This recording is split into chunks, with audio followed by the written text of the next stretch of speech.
মিয়ানমারে 7 মাত্রার ভূমিকম্প, থাইল্যান্ডেও ক্ষয়ক্ষতি, নিউ লাইন। মিয়ানমারে আজ শুক্রবার দুপুরের দিকে 7.7 মাত্রার ভূমিকম্প অনুভূত হয়েছে। যুক্তরাষ্ট্রের ভূতাত্ত্বিক জরিপ সংস্থা USGS জানিয়েছে, ভূমিকম্পের কেন্দ্রস্থল ছিল দেশটির উত্তর-পশ্চিমের শহর সাগাইন থেকে 1.6 কিলোমিটার দূরে। এলাকাটি রাজধানী নেপিডো থেকে প্রায় 100 কিলোমিটার উত্তরে। নেপিডো থেকে বার্তা সংস্থা AFPর সংবাদদাতা জানিয়েছেন, ভূমিকম্পের আঘাতে সেখানে বিভিন্ন রাস্তা ক্ষতিগ্রস্ত হয়েছে এবং অনেক ভবনের ছাদ থেকে আস্তরণ খসে পড়েছে। ভূমিকম্প এতই শক্তিশালী ছিল যে চীন ও থাইল্যান্ড থেকেই কম্পন অনুভূত হয়। সামাজিক যোগাযোগ মাধ্যমে ছড়িয়ে পড়া ভিডিওতে দেখা যায়, থাইল্যান্ডের রাজধানী ব্যাংকে বিভিন্ন ভবন থেকে লোকজন বের হয়ে এসে রাস্তায় জড়ো হচ্ছে।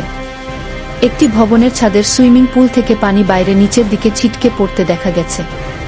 থাই সরকার জরুরি বৈঠকে বসেছে বলেও জানা গেছে। ব্যাংকক থেকে বিবিসির সাংবাদিকরা জানিয়েছেন, ভূমিকম্পের কারণে ভবনগুলো দুলতে শুরু করে। কয়েকটি ভবনের জানালাও ভেঙে পড়তে দেখা গেছে।